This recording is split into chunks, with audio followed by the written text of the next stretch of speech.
Assalamualaikum warahmatullahi wabarakatuh. Salam sejahtera untuk kita semua. Puji syukur atas nikmat yang Tuhan limpahkan.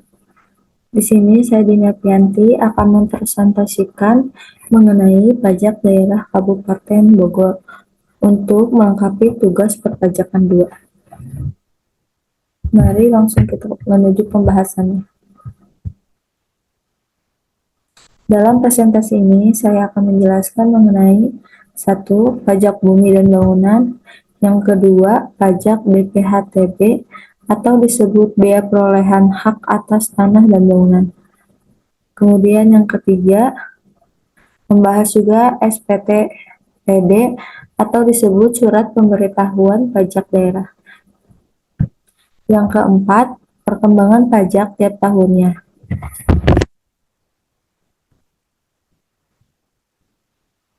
1. Pajak bumi dan bangunan.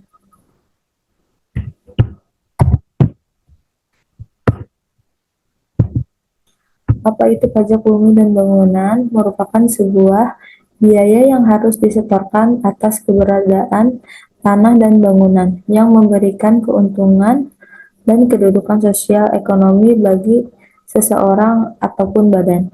Karena pajak bumi dan bangunan bersifat kebendaan, maka besaran tarifnya ditentukan dari keadaan objek bumi dan bangunan yang ada.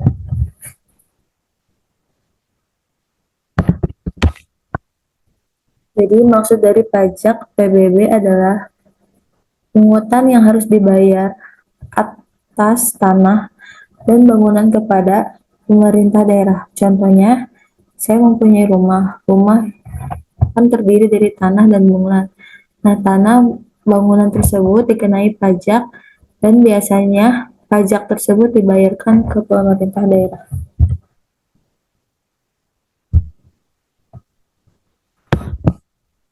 Lalu ada objek pajak bumi dan bangunan. Definisi dari objek pajak bumi dan bangunan sendiri merupakan tanah atau bangunan yang wajib untuk dipungut pajak. Objek bumi dalam pajak bumi dan bangunan meliputi 1. Sawah, 2. Ladang, 3. Kebun, 4. Tanah, 5. Pekarangan.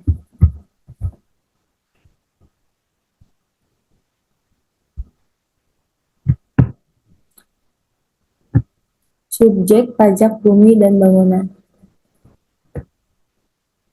Sedangkan untuk objek pajak bangunan, bumi dan bangunan meliputi rumah tinggal, bangunan usaha, gedung bertingkat, lalu yang keempat pusat perbelanjaan, lalu ada jalan tol.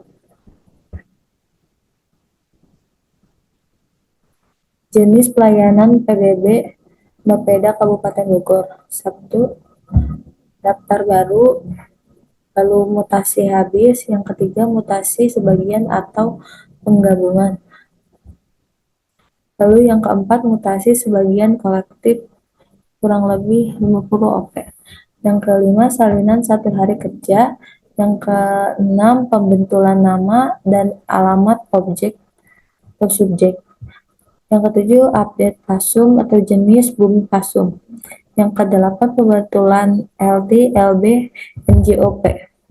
Lalu ada pengurangan ketetapan, rekam bayar, penghapusan sanksi administrasi, restribusi atau kompensasi. Yang ke-13 pembatalan.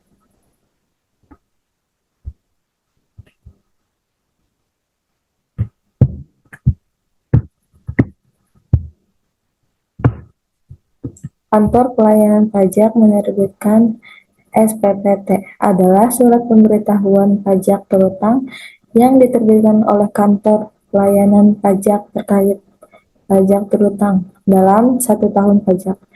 SPPT berfungsi sebagai dokumen yang menunjukkan besarnya utang pajak bumi dan bangunan yang harus dilunasi oleh wajib pajak di waktu yang ditentukan.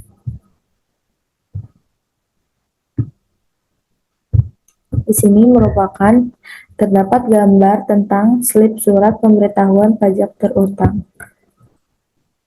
Di bagian NJOP adalah gambar nomor objek pajak.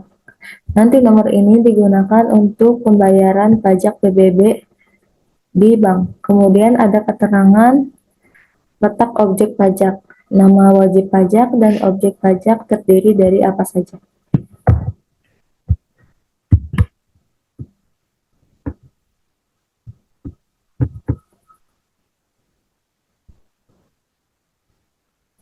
Lalu pembayaran PBB sekarang bisa melalui online. Pembayaran pajak bumi dan bangunan sekarang dibayarkan melalui online. Wajib pajak harus mengetahui NOP-nya.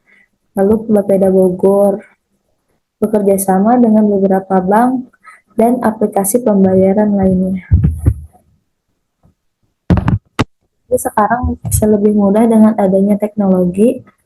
Bayar pajak PBB bisa melalui online, dan biasanya surat pemberitahuan pajak terutang PBB dibagikan oleh kelurahan di mana kita tinggal. Lalu kita akan membahas pajak BPHTB. Apa itu BPHTB? BPHTB adalah pungutan atas perolehan hak atas tanah atau bangunan. Pungutan ini ditanggung oleh pembeli dan hampir mirip dengan pajak penghasilan atau bisa disebut PPh bagi penjual. Dengan begitu, pihak penjual dan pembeli sama-sama memiliki tanggung jawab untuk membayar pajak. Di sini saya akan memberi contoh, misalkan saya transaksi jual beli tanah kepada si A. Saya sebagai pembeli hanya menanggung pajak BPHTB. Penjual tugasnya melaporkan pajak pungutan tersebut ke pemerintah daerah. Jenis pelayanan BPHTB Bapeda Kabupaten Bogor. Yang nomor 1, pemungutan pajak BPHTB. Bayaran BPHTB 1. Wajib pajak atau notaris atau PPAT melakukan pengajuan permohonan validasi dan pembayaran BPHTB. Yang kedua, petugas tempat pelayanan pajak daerah terpadu meneliti kelengkapan berkas. Yang ketiga, berkas permohonan dilakukan penelitian dan dilakukan penelitian lapangan oleh verifikator lapangan. Lalu yang keempat, SSPD, BPHTB selesai divalidasi dan diserahkan oleh kepada wajib pajak melalui petugas tempat pelayanan. Selanjutnya, wajib pajak melakukan pembayaran BPHTB melalui loket bank.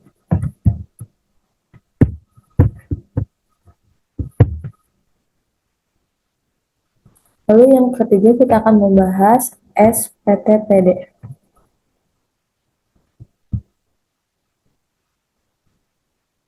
Surat pemberitahuan pajak daerah yang selanjutnya disingkat SPTPD adalah surat yang oleh wajib pajak digunakan untuk melaporkan, menghitung, dan atau pembayaran pajak, objek pajak, dan bukan objek pajak, atau harta dan kewajiban sesuai dengan ketentuan peraturan undang-undang pajak daerah.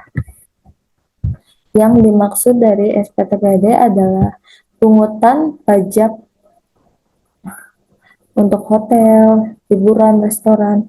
Hasil dari kegiatan bisnis tersebut harus dilaporkan dan dibayarkan kepada pemerintah daerah. Jenis pelayanan SPTPD Bapeda Kabupaten Bogor. Yang ke satu SPTPD.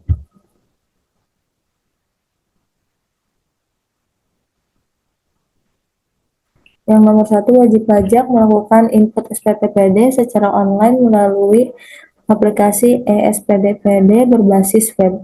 Kemudian, wajib pajak mendatangi CS atau outlet dengan membawa berkas.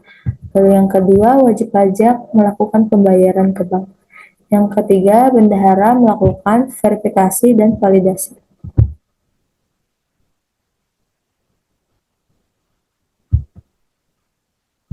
Lalu yang keempat, perkembangan pajak daerah setiap tahunnya.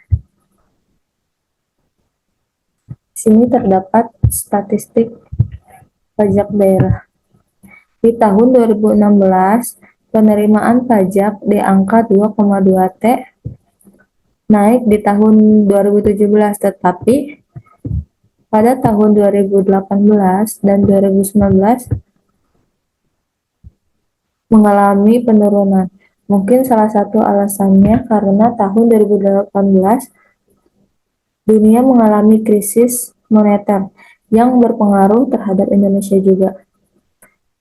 Mohon maaf untuk perkembangan penerimaan pajak daerah pemerintah Kabupaten Bogor bukan yang terupdate.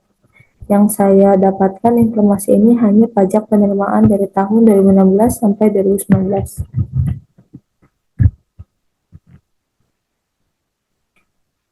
Berikut ini referensi yang saya pakai dalam tugas ini.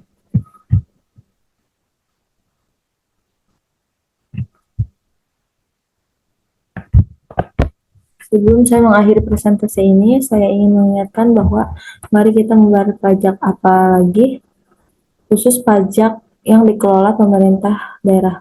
Karena bagaimanapun pajak tersebut digunakan untuk pembangunan kota yang kita tinggal saat ini.